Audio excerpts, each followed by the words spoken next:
It is. So trying to get super I mean,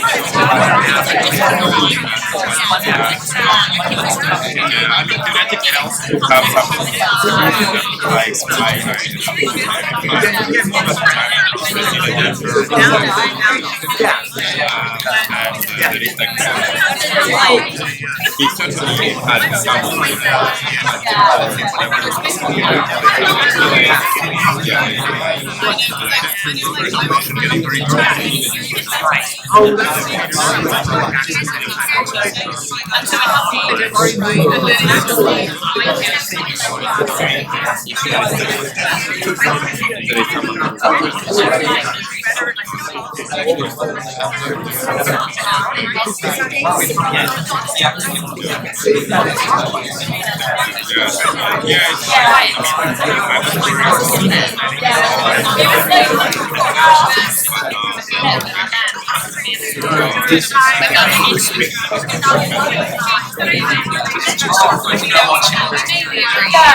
certainly had some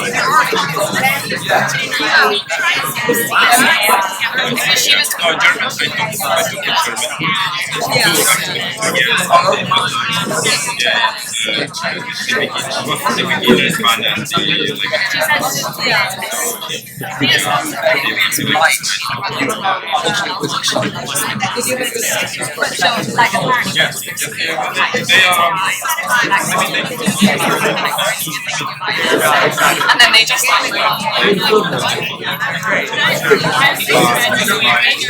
teaching now. They already have it's just like actually not rhetorical.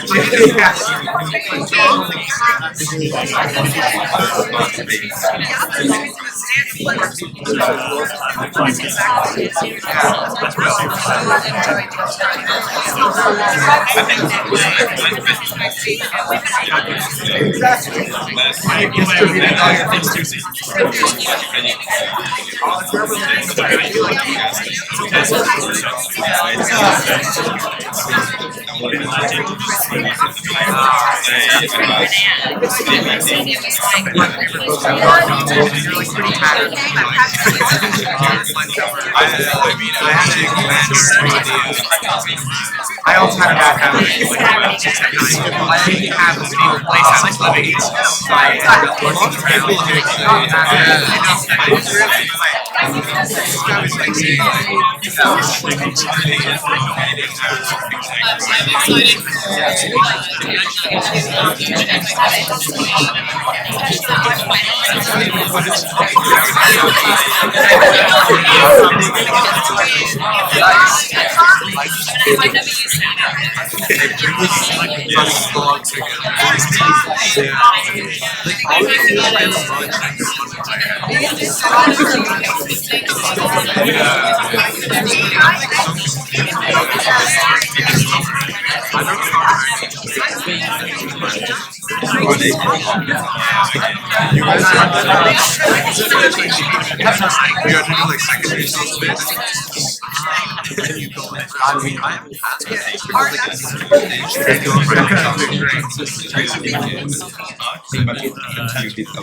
Okay, welcome everybody. For those of you who've not met me before, I'm Andy Thompson, Professor of Global and Imperial History at Nuffield College. I'm also co-director of the Oxford Centre for Global History. This is the 4th annual Gwilliam lecture, which has been hosted by the Oxford Centre for Global History. And of course, we're delighted to see so many of you here. I want to make a special welcome to our external advisory group members, who I was going to congratulate on braving the train disruption to get here. I think 4 or 5 of them are still braving that, and then suddenly an accident on the M40. So we're going to have some late arrivals joining us.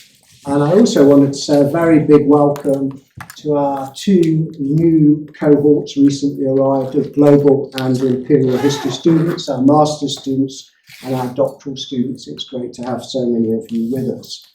After the lecture, if you go back upstairs, there's going to be a drinks reception, and we hope you will stay on for that.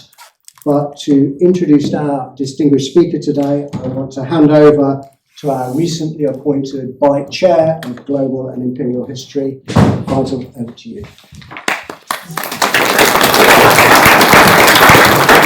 Thank you very much, Andy. It really is a pleasure as well as an honor to introduce Maria, whom I've known since I arrived here in Oxford some 15 years ago. And Maria's work, I've always thought, is marked both by the diverse range of her interests, matched by their scale. And you will see that both those coming together in her talk today, I suspect. But to go over her past work, she began with a book on business, race, and politics in British India, written, published at the very moment when India became a neoliberal country, if you will, or started on its neoliberal path with the liberalization of the Indian economy in the 1990s. Her next book, Vishnu's Crowded Temple, again, a vast scale, a subcontinental scale, looking at India's history, situating India's emergence again in the late 90s and early 2000s as the supposedly next big thing in global politics, in the global economy, and in global intellectual life. Indeed, Maria is preternaturally able to locate a problem at the very moment, a historical and intellectual problem, at the very moment when it emerges in public life and discussion. So liberalization and a book on Indian business and the state, Vishnu's Crowded Temple on what this thing was, the emergence as a major economic and political potential force of a formerly third world country. And now we await eagerly her new book, which I think has the title Sexism, Its Rise, Decline, and Revival. I think I've moved on from that. Or you've moved on. The internet has not moved on from that title. Might it be called Global Gender? It might. Okay. And today's talk, I imagine, is drawn at least in part from that book. And as you can see, Femina, Oeconomica, Global Gender Orders, and the Rise of Neoliberal Women. So please join me in welcoming back Maria Misra.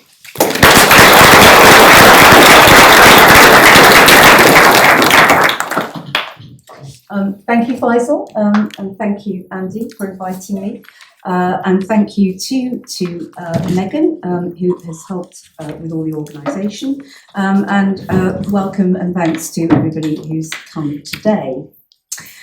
Okay, so Femina Oeconomica, Global Gender Orders and the Rise of Neoliberal Women. In 1999, RCN TV in Colombia launched a new TV show called Betty La Fea. I am Betty, the ugly one. And just checking this. This was a mashup of a kind of Cinderella with an ugly duckling story, with a dash of the Victorian marriage plot thrown in, and was the tale of a somewhat downtrodden young woman working at a glitzy and metropolitan fashion magazine. The show was an instant global sensation, franchised, exported, remade in over 70 countries. In the end, there were 19 official versions in 13 languages. Some, poor Betty, variously, depending on where she was, became either Ugly Letty, Woody, Jussie, Katya, Katka, Sarah, Esty, and all. And versions were still being made into the 2010s. But wherever she was, the Betty figure was initially despised by her snobbish, cosmopolitan, and arrogant boss and his colleagues for her supposedly dreary and unglamorous origins, which would vary by country. In the German and Indian remakes, for example, she would be a small-town girl. In the Czech and Russian versions, she was from a former socialist family. In China, she was a provincial hick, let loose in Beijing. Nevertheless, as the story progresses, Betty reveals a personal portfolio of enviable gifts. She's educated, often in economics or accountancy. Indeed, she sometimes has an MBA. She has great emotional intelligence, unlike her boss, and is able to work equally well with all of her colleagues. Finally, she has great business sense. Indeed, she is eventually called upon to save the entire company from ruin, caused, depending on which version you see, by either the stupidity or the cupidity of her boss. So, like Cinderella, she does finally marry the boss. Unlike Cinderella, she also becomes the boss. However, this is not an entirely feminist story, because Betty does have to make some compromises. In the show, she does eventually have to scrub up. In all of the shows, but particularly the Indian and the Chinese version, she is eventually transformed from her bespectacled and befringed, supposedly ugly self into an improbable, indeed Bollywood-style beauty. And nor, despite her outstanding entrepreneurial gifts, is she entirely ungendered. She is required to play the role of mediator, reconciler, and indeed sometimes even sacrificer, a healer of fissures both in the office but in society more broadly, caused, it is implied, by the arrival of a new aggressive form of capitalism. Betty is then not a straightforward version of Homo economicus, the agentic, individualistic, rational actor exclusively calculating their own self-interest in order to maximise their personal utility or happiness. She is Femina economica, undoubtedly a rational actor, yet also an agent of reconciliation and inclusion in a period of destabilising change, a period that has brought many new and diverse people into the city to work. But be they gay, straight, queer, male, female, trans, black, white, rich, poor, cosmopolitan, provincial, neoliberal, old socialist, Betty can do business with them all. Ugly Betty, then, captures many aspects of what I'd like to discuss in this paper. Made between the late 1990s and the mid-2010s, the show reflects a period when the idea of woman as entrepreneur, or Femina economica, was at the forefront of global development policy. Indeed, it is a striking illustration of that phenomenon. And so beginning in the mid-90s, women, a group notoriously neglected in development thought and practice, indeed sometimes seen as an absolute drag, became absolutely central to it. At the millennium, anyone reading the research reports, policies, or projects of bodies like the UN or the World Bank might well conclude that women had become not only the ideal objects of economic development, but also their principal agents. But while gender equality was still a priority in the 2015 UN Sustainable Development Goals, it may be that this remarkable era is over. With the US denunciation last March of the decennial reiteration of those UN Sustainable Development Goals as an unholy brew of Chinese communism, gender ideology, and climate extremism. Even so, I think it would be wrong to see this as the end of Femina economica. And in this paper, I want to trace her emergence and to argue that it demonstrates many of the contradictions and problems of a neoliberal approach to promoting gender equality.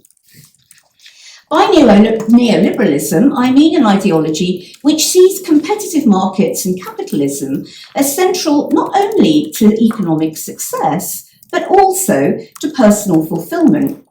Indeed, it regards one of its goals, I would say, as being to create a market-friendly self, to cultivate rational, dynamic, flexible, risk-orientated, competitive forms of behaviour, to encourage individuals to invest in themselves, their education, their health, their self-image. That is, to become what is sometimes called entrepreneurs or CEOs of oneself.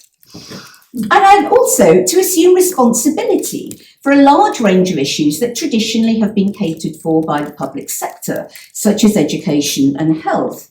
Being an entrepreneur, therefore, is not just about adopting a set of economic strategies, it is a way of life. There's now much research and discussion on this neoliberal approach to development and gender, and people take different views. One account sees it as having had a real impact on the global gender order, for good or for ill. Proponents argue that it has worked, and that the emergence of entrepreneurial women in the global south, who are individualistic and rational actors active in the paid economy, is a triumph for neoliberal approaches to empowerment through the market and a major step towards gender equality. Their conservative critics agree it has had a huge impact, they say. Indeed, it has been too successful. It has encouraged selfish individualism, even among women, and is in the process of destroying marriage, the natural family, and indeed reproduction itself. A third group, often feminists, think that it has had some effect on gender equality, but far, far less than hoped. By another account, particularly associated with Nancy Fraser, among others, there is a suggestion that it was never ever a really serious attempt to deal with gender inequality at all. And indeed, it has marked simply a co-option of genuine feminism to serve the interests of a few elite women and businesses. And similarly, Melinda Cooper has argued that neoliberalism, at least in the US, is actually reliant on the promotion of the patriarchal family. It is fundamentally anti-feminist.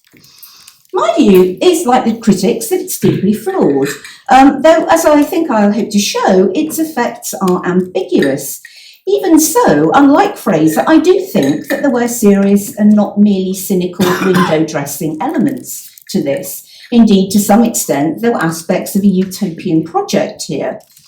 Secondly, Femina Economica is not always quite as market-oriented as the purist neoliberal, or indeed their critics, would claim.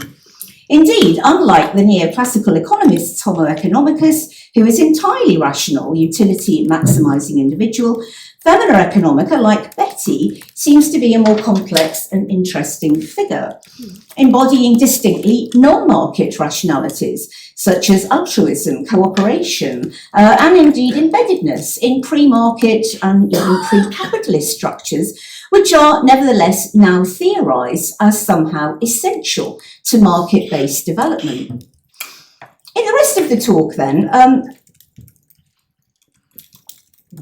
In the rest of the talk, I will try to show how and why this notion of economic woman has emerged and how its meaning has changed over the last 30 years before briefly assessing its effects.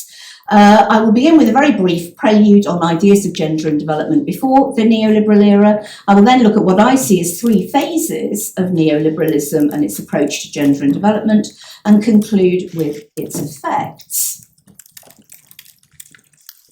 Right.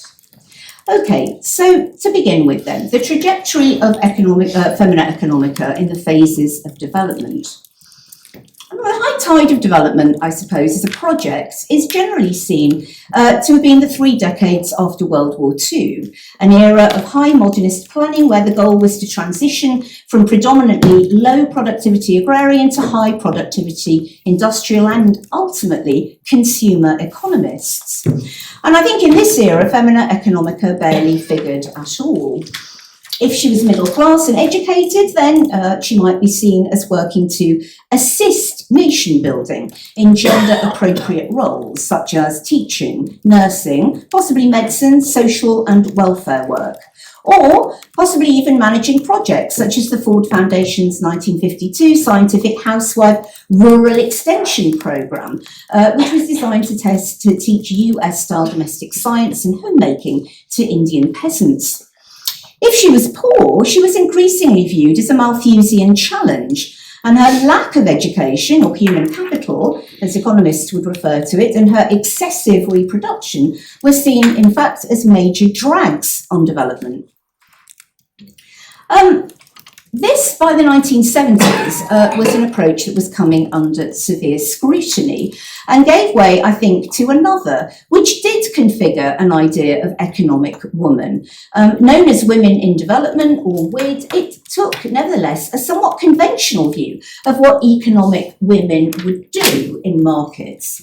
Women academics such as Esther Bostrup and Maria Mises proved that women certainly did work in markets, they did hard labour in the fields, they supported their families with textile work, but because a great deal of this work was done outside formal markets, it had become apparently invisible to economists and statisticians. Widders, therefore, focused on getting poor women recognition as workers, designing development projects aimed at them and their kind of work, which was generally rather gender conventional fields, sewing, weaving, and usually very poorly paid. And, as later critics pointed out, entirely ignoring their unpaid care roles, effectively lumbering them with a double burden of paid work and unpaid work. Yet by the late 70s, economic woman, I think, had then dropped out of the picture yet again, as WID made way, perhaps paradoxically, for something eventually that came to be known as the Gender and Development Approach, or GAD. This was a new left critique of the norms of development tout court, including the tentative creation of Femina Economica herself. Emerging from the upheavals of the 60s and also from the tense but ultimately productive encounters of feminists from the global south with their peers in the north during the UN Decade for Women between 1975 and 1985, GAD's main role, like that of the New Left more generally, was transformational, indeed revolutionary, not to make women into economically productive, competitive and market rational actors, but to endow them with equality, freedom and autonomy, to empower them. And empowerment was envisaged as a very radical shift, particularly in power relations between the sexes. Drawing on new ideas, challenging biological accounts of sex roles and sex stereotypes, challenging the dichotomies made between paid work and unpaid reproductive labour or care, and committed to sensitising women to their oppression, often within their own families and communities. It insisted that real empowerment must mean not just top-down projects of job or capacity building, which was aid speak for basic education and health provision, but following the radical pedagogy of Brazilian educationalist Paulo Freire, the GAD critique insisted that men and women must do it for themselves, that the role of the state, of NGOs, of feminist activists, was to facilitate bottom-up consciousness raising. Unfortunately, in the face of this critique of extreme economism, by the 1980s, economics was back with a vengeance, but did not bring with it Femina Economica.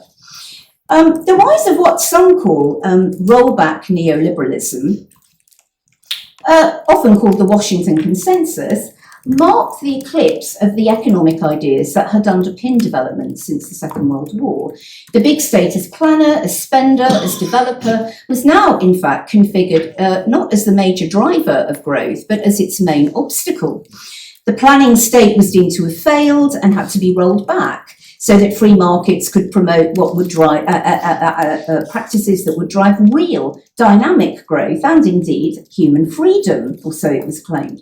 And given the major economic roles of states in the global south and their indebtedness, the austerity policies of this so-called structural adjustment era had promoted major, in this era, had major negative effects on development. as was indeed later accepted by one of its principal instigators, the World Bank, who now officially do deem it the lost decade. And while stressing the importance of markets, these policies took very little account of their effects on women in particular, and particularly given how they would be affected by shock therapy. It was, however, the changes brought about by the end of the Cold War that saw the global gender and women placed back at the centre of development.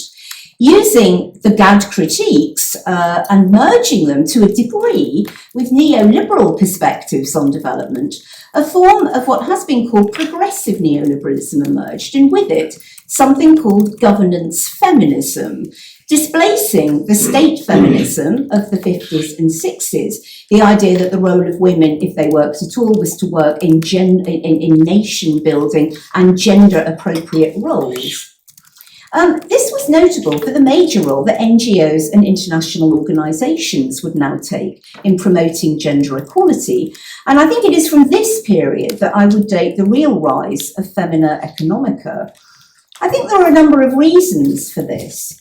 Firstly, there was an acceptance, as I've indicated, within development bodies that austerity had not worked. This has ensured that policymakers there were now willing to concede, at least to a degree, a role for non-market institutions to promote development as the rollout of a new regulatory order of global law and norms conducive to a globalising economy in which gender equality might have a place. The main agents of this were to be non-governmental organisations and international institutions, not nation states.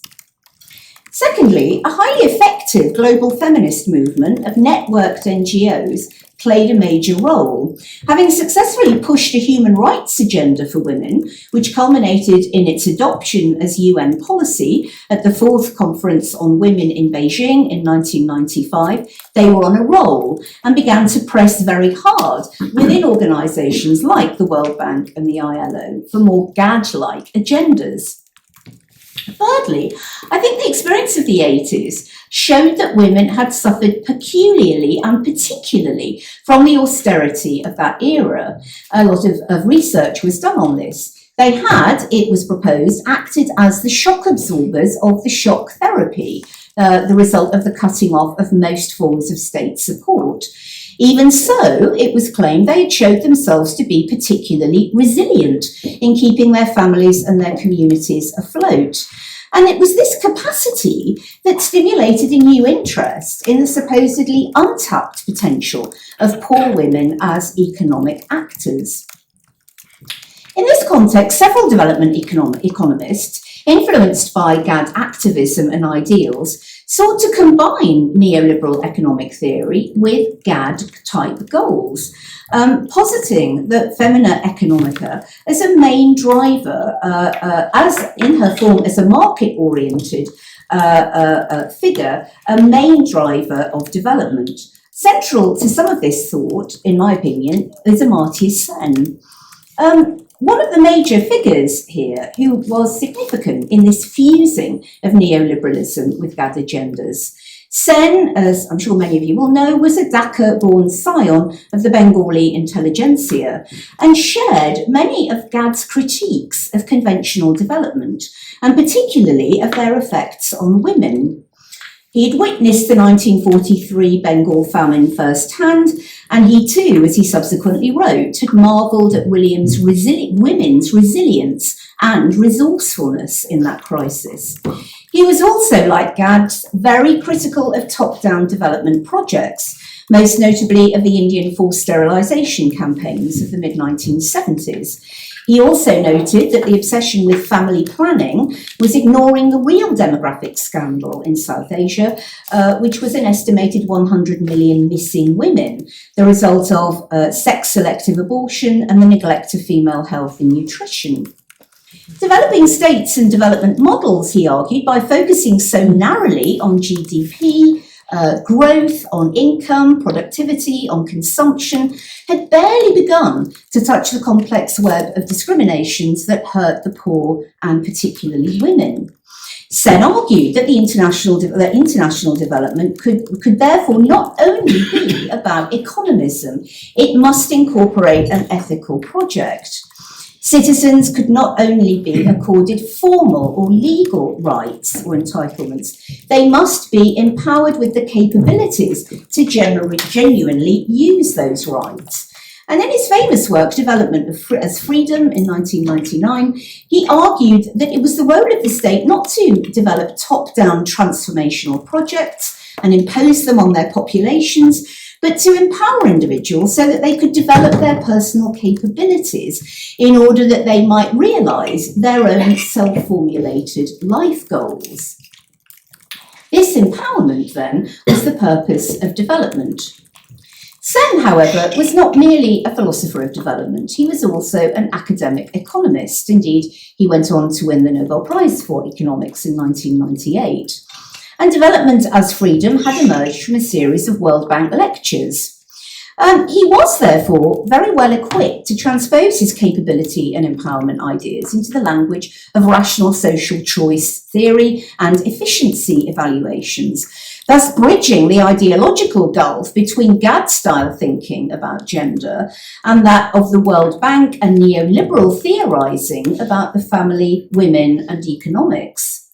He did this by drawing on neoclassical economic theory and in particular the new household economics, much of it developed paradoxically by conservative neoliberals such as Gary Becker, a close associate of Milton Friedman at Chicago. It was Becker who had first theorised the notion of both homo and femo economica as entrepreneurs, always judging the most effective ways to allocate their limited resources within the family. And in his colleagues' Economics of Being Poor, Theodore Sultz had argued that within their small and individual allocative domains, the poor and women are all fine-tuning entrepreneurs. For Becker, the family was a single utility maximising unit in which members pooled their resources. This, he argued, made sense of the conventional nuclear family, since men generally commanded higher rewards for work outside of the home than women. It made sense as rational actors for men to invest their resources outside the home. For women, it made sense, it was rational, to invest in developing the human capital of their children inside the home. However, new game theoretical models of the household now model each member of the family as an individual in their own right, as someone who did not pool their utility or preferences, but had their own preference curves. Rather, each member, it was now argued, bargained over resource allocation within the household. And the women's bargaining position, particularly in the global south, it was argued, was often weaker because of their lack of access to resources. Sen and other development economists therefore argued that by improving the bargaining power of women, particularly in their families, women in the development world could actually bring, and this was music to the ears of economists in the World Bank, efficiency gains because of their supposedly different preferences in their resource allocations compared to men. They, it was argued, would direct more resources at their children in the form of care and education, thus enhancing their skills, their productivity, human capital, and ultimately their contribution to the developing economy. Therefore, the return on the same resources directed at Femina Economica would be far greater than if they were invested in Homo economicus. But how then to boost the incomes of the very poor woman and to enhance her agency and bargaining power within her family? The idea of microcredit and microenterprise was developed in the 1970s by Muhammad Yunus. Like Sen, rather remarkably, also a Bengali economist, who had the idea of lending money to a poor neighbour, Sufia, who sustained her family by weaving and selling bamboo stools. Dependent on moneylenders for her working capital, Sufia ended up making only about 2 cents a day.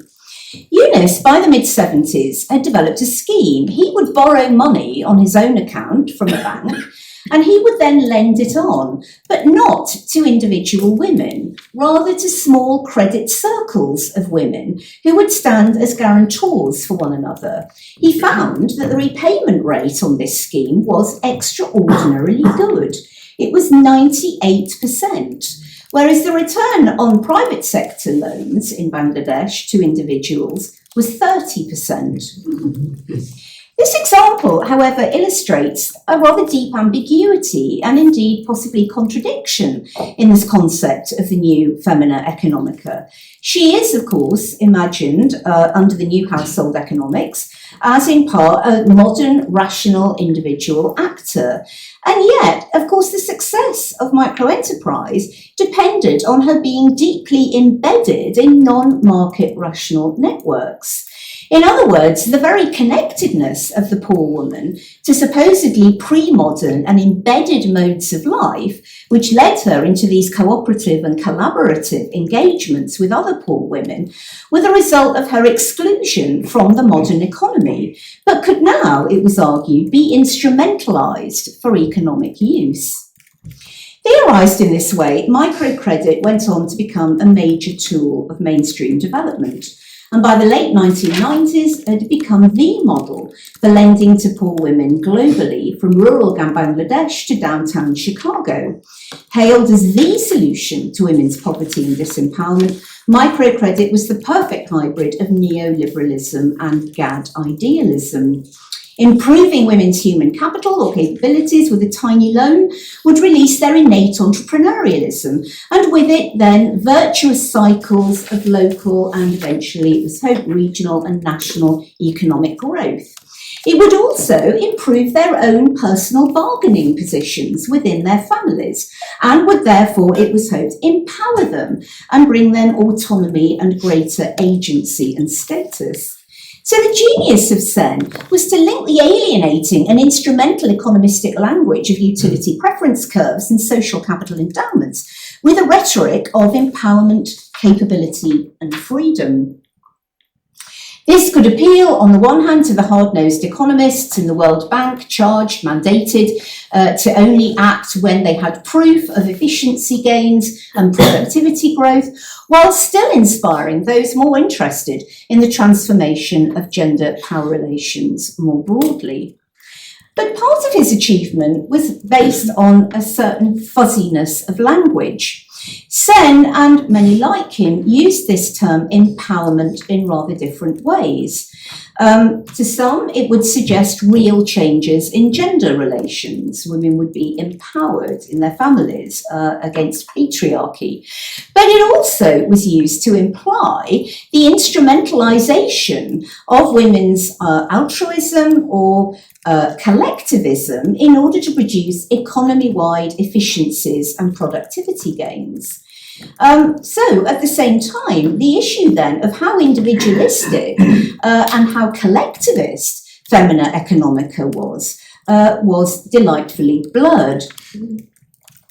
Sen's approach and that of others like him became central to UN projects towards the end of the late 90s.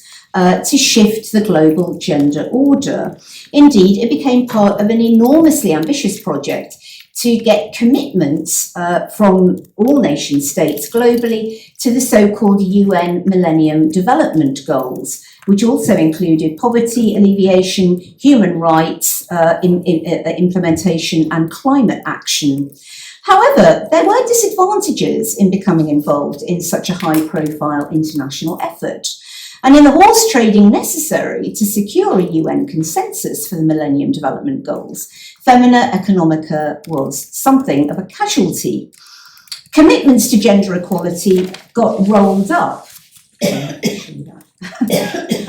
Commitments to gender equality got rolled up into much broader anti-poverty goals, much to the disappointment of GAD and NGO activists. Meanwhile, reproductive rights, which had been one of the commitments in the early drafting stages, was dropped entirely. was dropped entirely after heavy lobbying by a motley alliance of the Vatican, US-backed evangelical Christians and some Islamic countries to block it. After this, GAD-inspired NGOs found themselves more marginalised in their partnerships with the big global and multilateral institutions. Empowerment was still a buzzword now, but increasingly honed into a technical toolkit of targets, auditing, training, and diversity management, known broadly as gender mainstreaming and regarded by many as deeply superficial box ticking, but which seem nevertheless to have further edged out the more transformative changes envisaged by its initial GAD designers. Femina Economica may thus have been out at the turn of the millennia, down at the turn of the millennia, but she was by no means out. And this brings me then to the new and current stage of Femina Economica under the neoliberal order.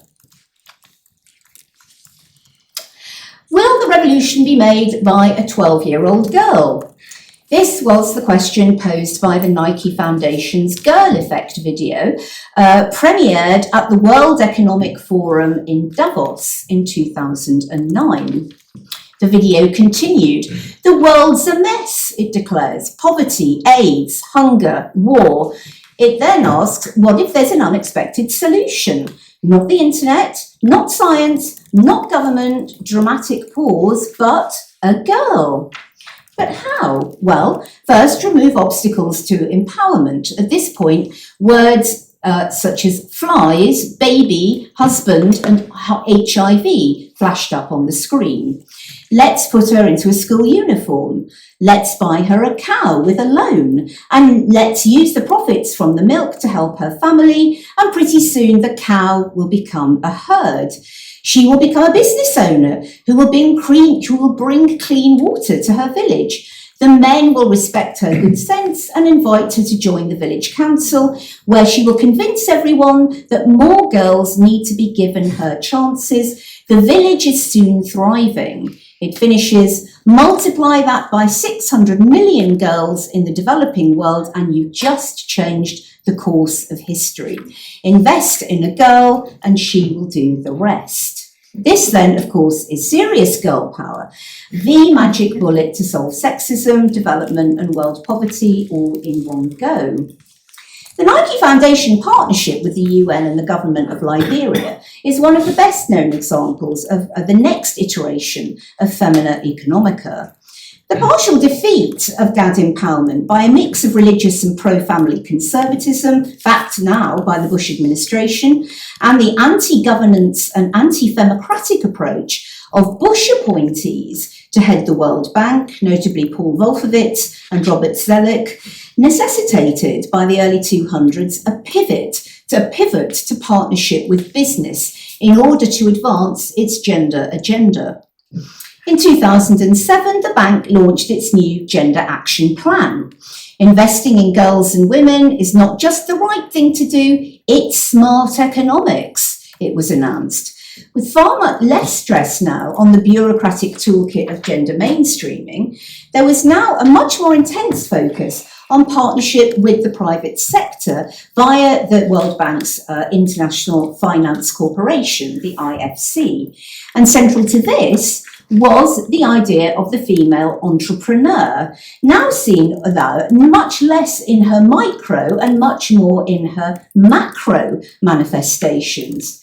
Several partnerships were forged with major banks and corporations.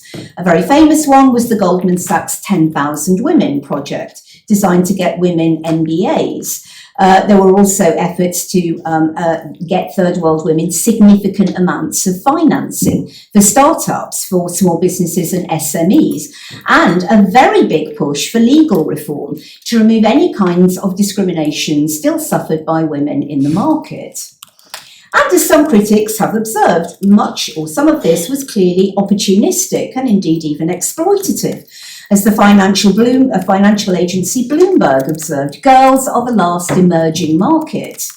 And work with private banks, particularly on transitioning from microcredit GAD-run schemes to microfinance for-profit schemes run with commercial banks, has been seen as highly problematic. Focusing far more on consumer borrowing and not on micro enterprise. They have in many cases indeed eroded the very social capital or female trust networks on which these ideas were originally based. And in some cases, banks now in fact rely on psychometric testing to gauge the risk of default. In many ways then, this does look like a more purely neoliberal approach than that of the 1990s. More business-oriented, much more individualistic, less concerned with empowering poorer women within their families. Aiming, I suppose one might say, more at the Betty group. Those getting these kinds of women into macro, not micro business. Even so, the Femina Economica of this hyper-entrepreneurial era still has many of the gendered, non-individualistic and non-market rational features of her 1990s predecessor. And in that sense, like Betty, and very unlike, let's say, Elon Musk, the female entrepreneur must be both a rational profit seeker and also emotionally intelligent and community-minded and committed to a project of development. For, as the rhetoric of the Girl Effect video demonstrated, the Femina Economica, or the girl in a developing society, is conceptualized as a very particular kind of entrepreneur, one with special characteristics. For Nike, yes, a girl living in poverty is already an entrepreneur in training. To simply survive, they insist, she has had to learn to be resourceful, to be a negotiator and a networker. And yes, she needs education, she needs finance, and she needs to be free of exclusionary discriminations from the market. Most importantly, she must avoid early marriage and motherhood so that she can engage initially in a micro-enterprise and buy herself a cow. However, having done that, she must then go on and do much, much more, far more than a normal entrepreneur. Her business must have community benefits, the Clean Water Project, and she must make men respect her and her good sense so that she is invited to join the village council. And on that council, she must advocate effectively for more resources to be directed to girls like her so that they too can become entrepreneurs and continue this virtuous cycle of development. We can also see this idea of Femina Economica as embodying a gendered form of market rationality in a very, very different context, and that is in the aftermath of the financial crisis of 07-08. Notoriously, IMF Supremo, Christine Lagarde, famously mused, quote, "If it had been Lehman Sisters rather than Lehman Brothers, the world would look very different today."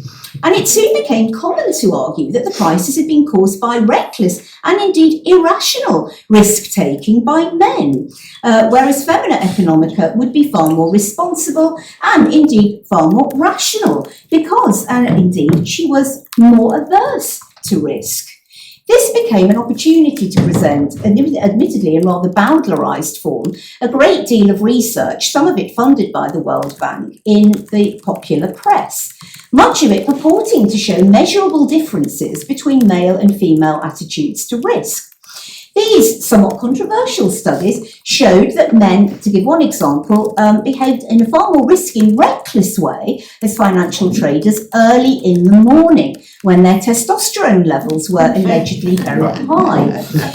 The Washington Post argued that women then seem wired for collaboration, for caution, and for long-term results. While the Daily Mail asked somewhat hysterically, is it possible that men just aren't genetically cut out to be prudent investors? The CEO of Pepsi at that time, Indra Nooyi, a rare female voice at Davos, insisted that women brought a warmer discussion and a richer discussion to any boardroom.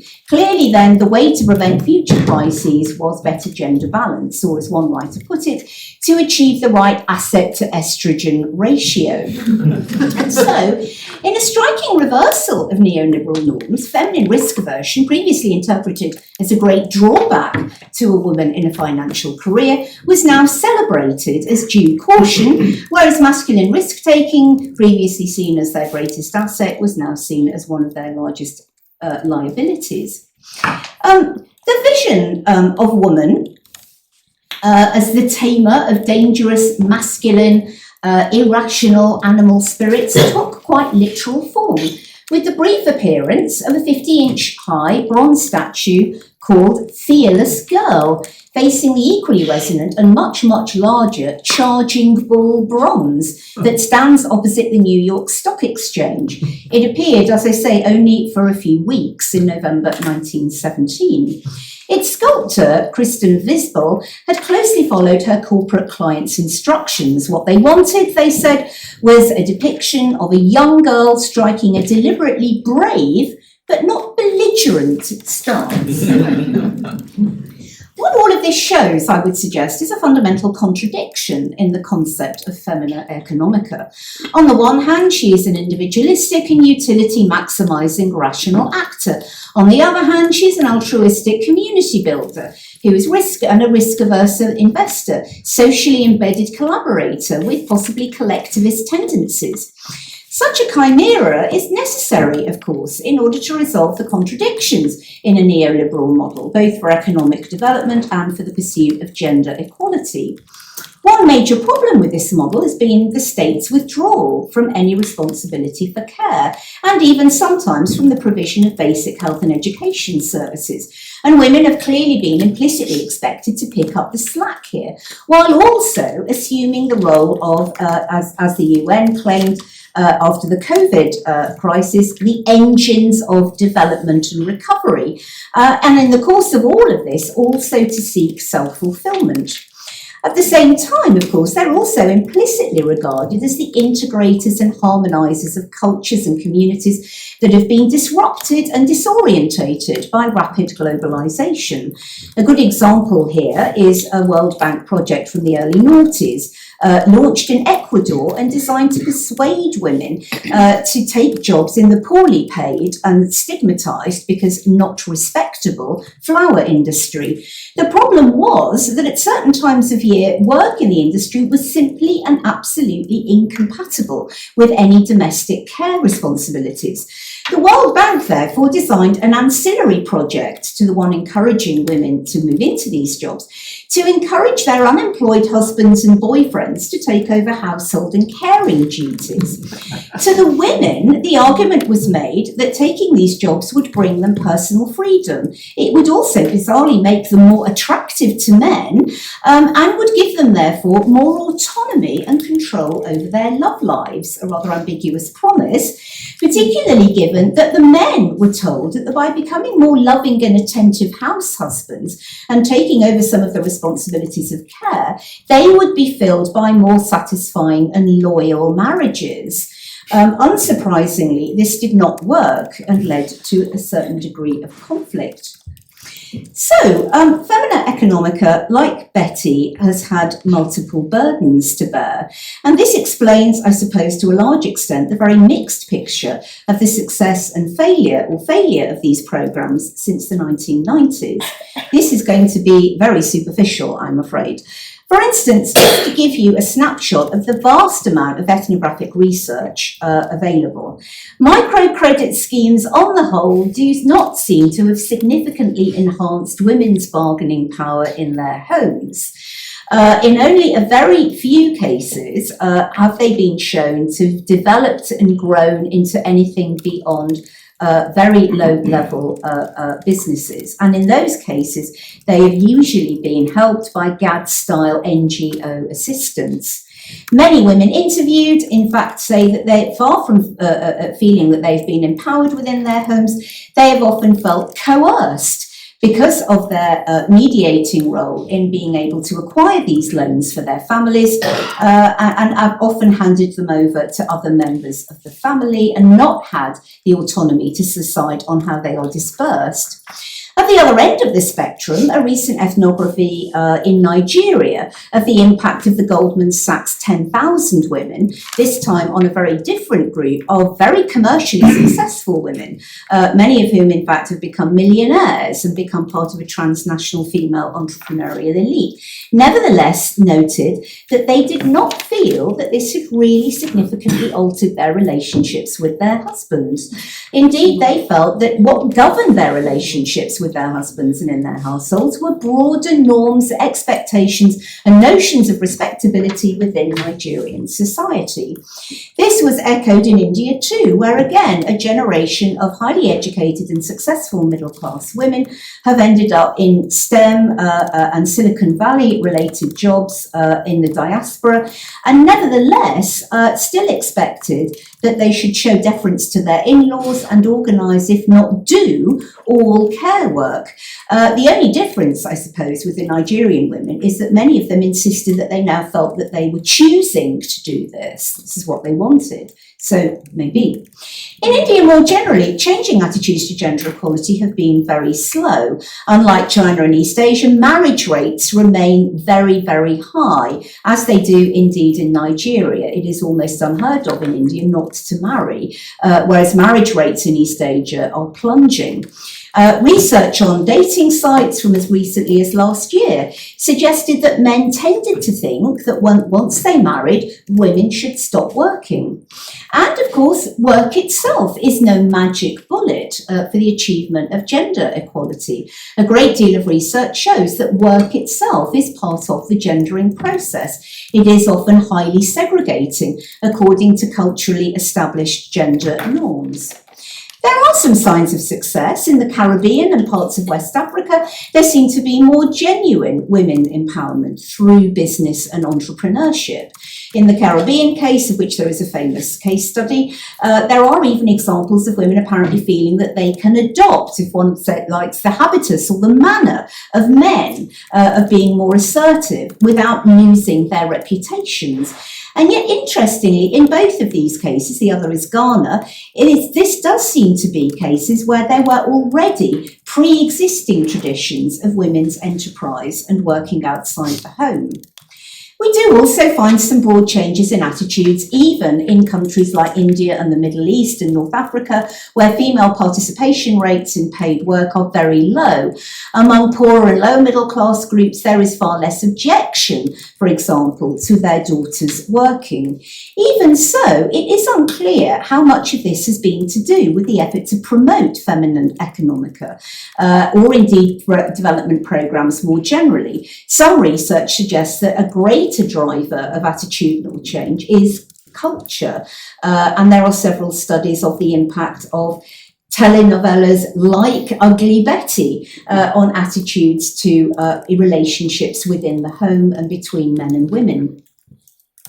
This evidence then reinforces my point that on the main problems raised by market-oriented gender equality projects and on the rise of Femina Economica, of these problems, which sometimes seem indeed, as we saw with the Ecuadorian case, to have been evident to the very people who were designing them, which is that an approach to empowerment through work and markets, however well-intentioned, will not on their own create gender equality.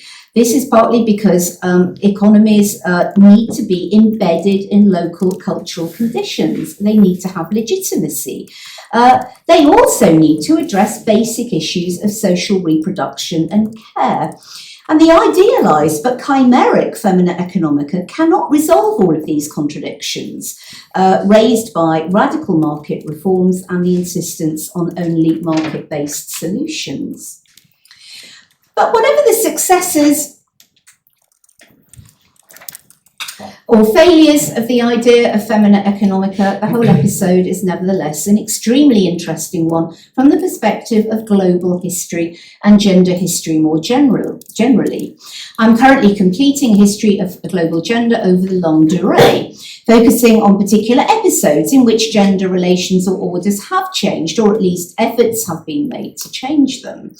I use the sociologist Raewyn Connell's notion of gender orders and gender regimes. And in this case, I see the neoliberalism as a gender order, and I see governance feminism and smart economics, I suppose, as particular kinds of gender regimes. Others might be, to give very, very radically different examples, the rollout, to use a very anachronistic term, of Neo-Confucianism in late medieval East Asia, or perhaps even of the Napoleonic Code in Latin America in the early 19th century. Change And gender relation change is a very complex process and has many causes. However, I do find that in many periods it has tended to be the state and law that is at the centre of change, with ideas, for example, from religion, from science, often playing major roles at the same time.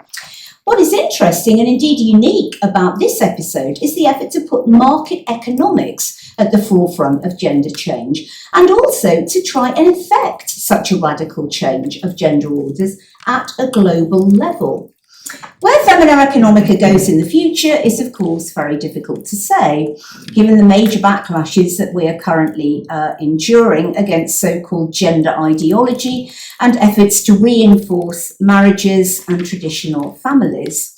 It's interesting to note that the original makers of Ugly Betty in Colombia have just launched their sequel, Ugly Betty, The Story Continues, in which Betty reflects rather bitterly on the compromises that she made 25 years earlier. She is now divorced. She parents a difficult social influencer who is a teenager, and she has, since her divorce, militantly restored her ugly spectacles and bangs as a sign, as she says, of her empowerment and her decision to now do only exactly what she wants. Thank you.